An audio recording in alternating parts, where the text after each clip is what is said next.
Hi, my name is Michael Anderson. My tribal name is Ghillar, and my mother registered me under another name that confuses everybody. But yeah, in 1972, I was a 20-year-old, and there was a whole bunch of us young fellas and young ladies in Sydney who were sort of involved in Black Power and the emergence of a Black Power movement, pretty much influenced by what was happening in the United States at the time. But one of the things that we were pretty much frustrated about was our old people who were fighting for civil rights all the time, and because we were always controlled by legislation, government under protectionist rules, and so they were protecting us but at the same time killing us, and so we were basically living in gulags, or like in Russia, in the Siberia. And it wasn't because we committed any offences, it was just because we were Aborigines.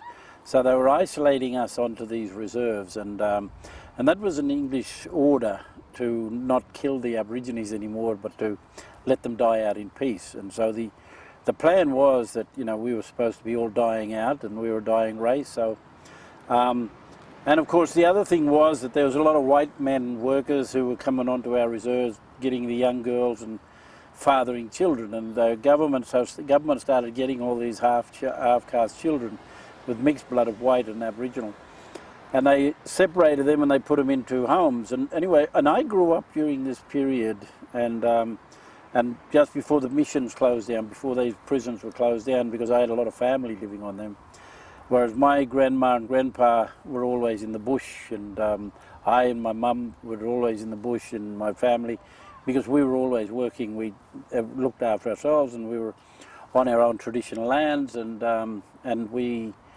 tried to stay away from that, but we used to go and, you know, wait till dark or whatever we could to go and meet our family on these reserves, on these prisons.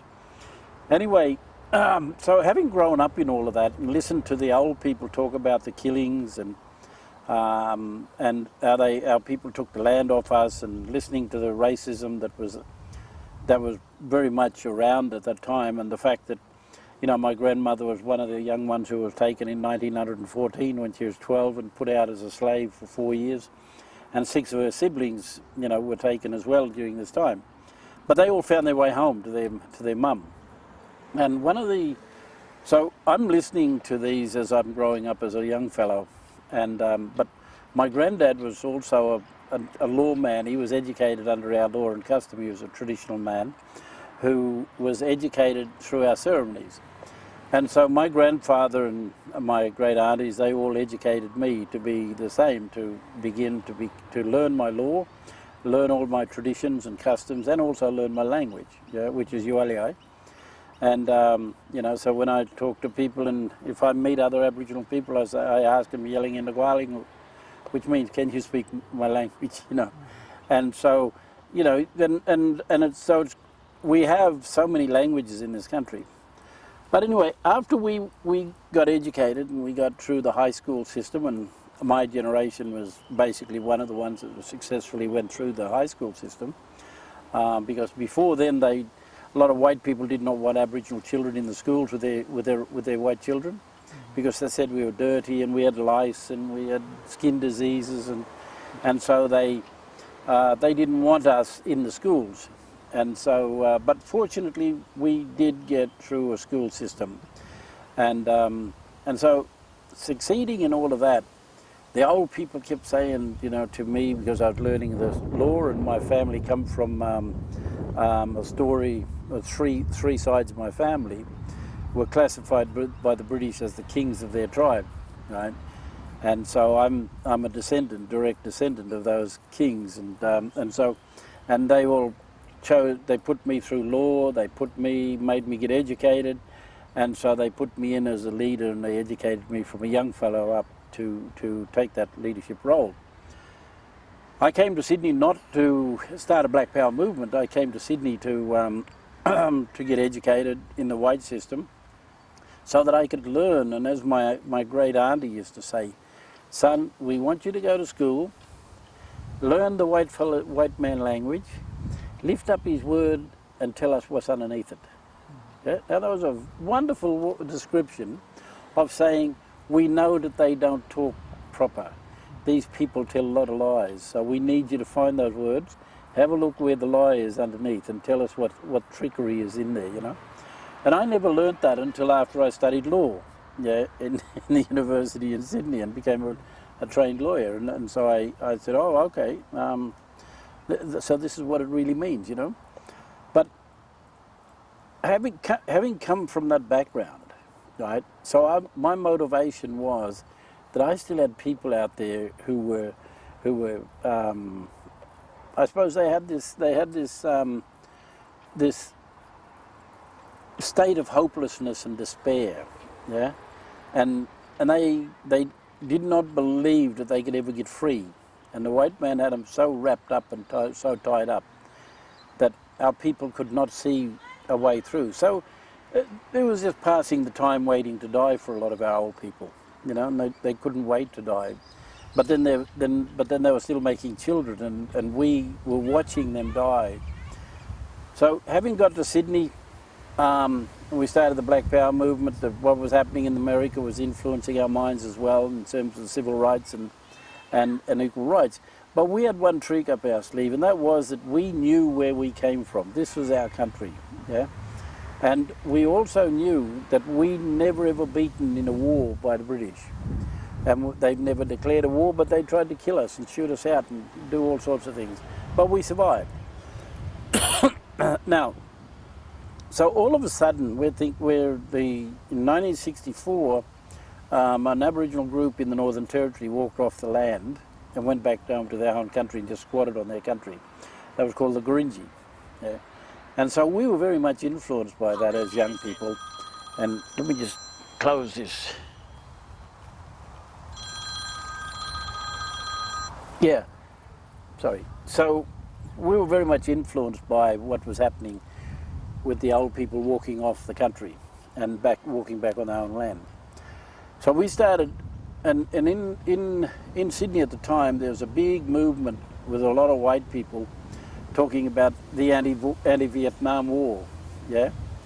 And so we started going to these here, but we started saying to those people, hang on, you've got a war going on in this country here, and they're still killing us here, you know, and our people are starving and they're marginalised to the degree that nobody knows that we're out there dying in their communities, yeah, right underneath your noses. So we managed to convince a lot of these people then to join marches with us, and this time we were talking about land rights.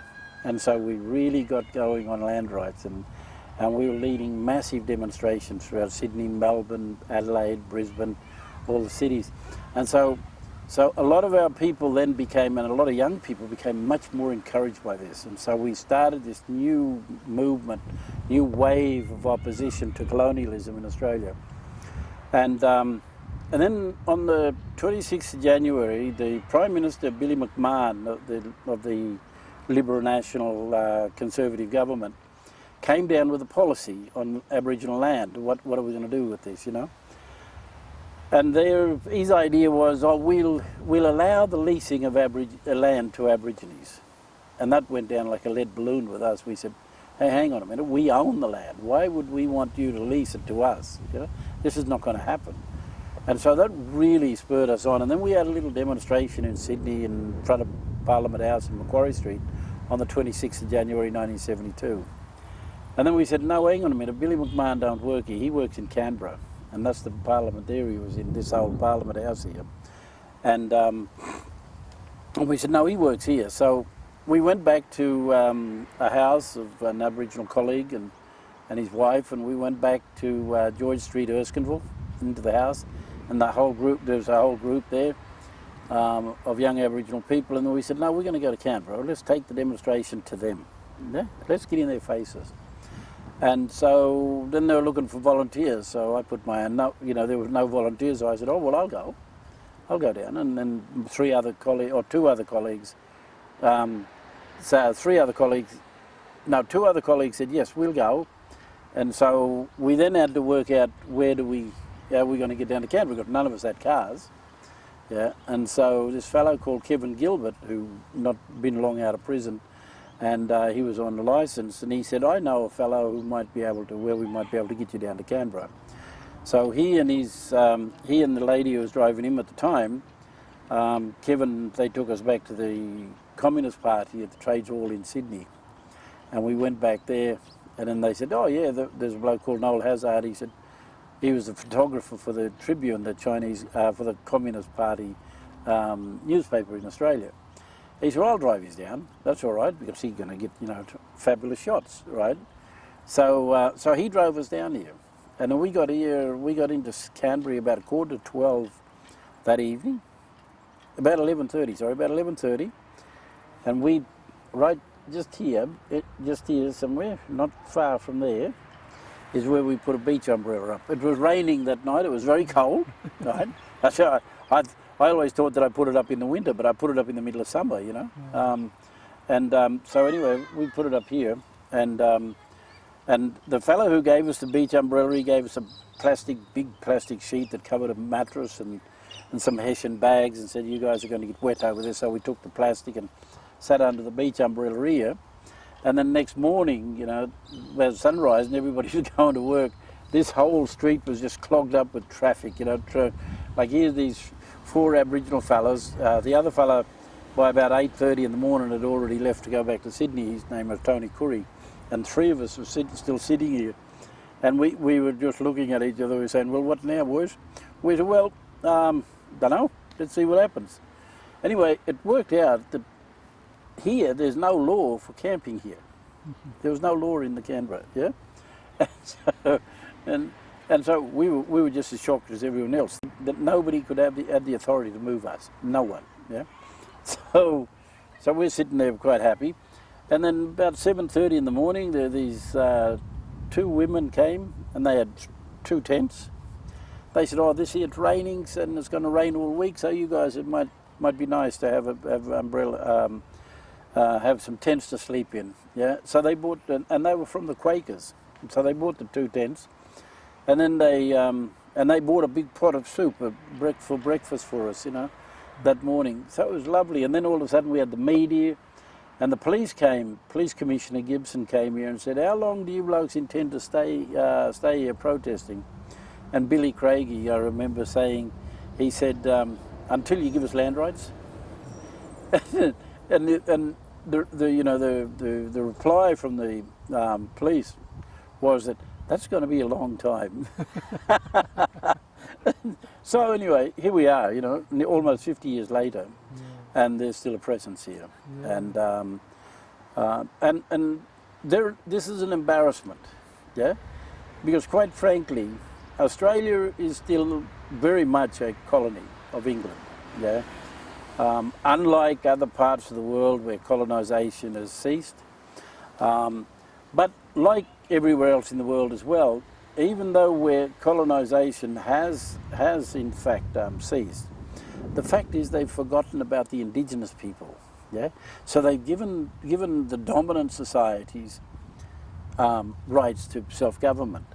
But the minority, which are the Indigenous populations, or as they call them around the world these days, or First Nations peoples, we're the minority, yeah? And so we get left behind in all discussions on decolonisation.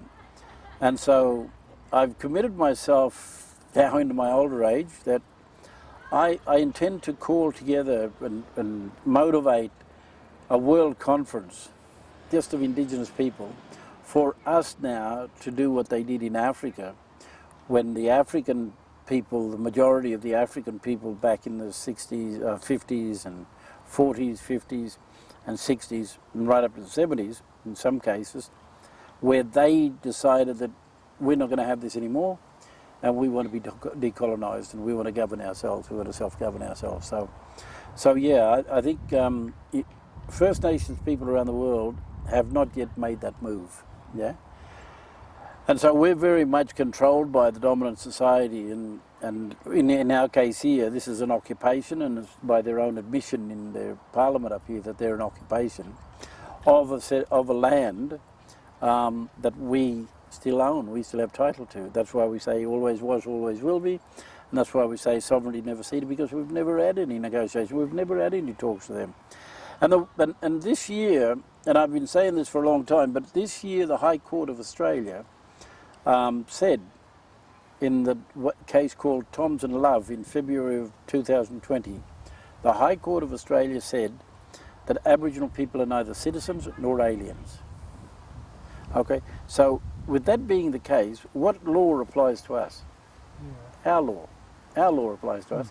Their laws are imposed upon us. Yeah, and so we as a people now have to rise above this and begin to say, well, this is a unique situation around the world, anywhere in the world, and because we have a colonial occupation here, which is a British rule, under British rule, where the Queen of England, as the sovereign head of United Kingdom and Great Britain, here in Australia, this is a federated colony when you look at the Constitution of Australia.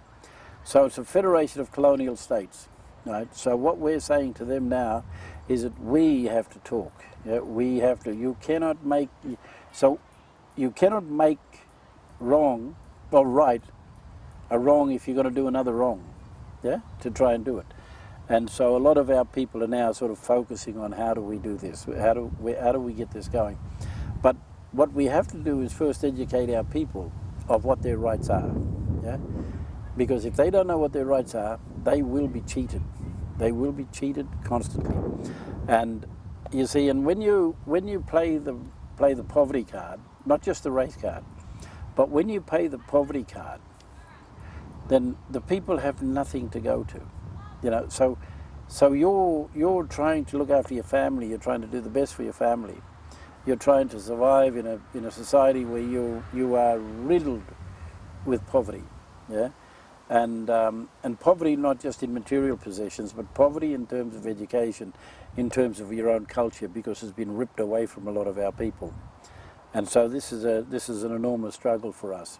And I think that a lot of young people are starting to learn now. A lot of the old ones are learning that we made, you know, there were mistakes. But one of the things I did was I kept going and I wanted to learn.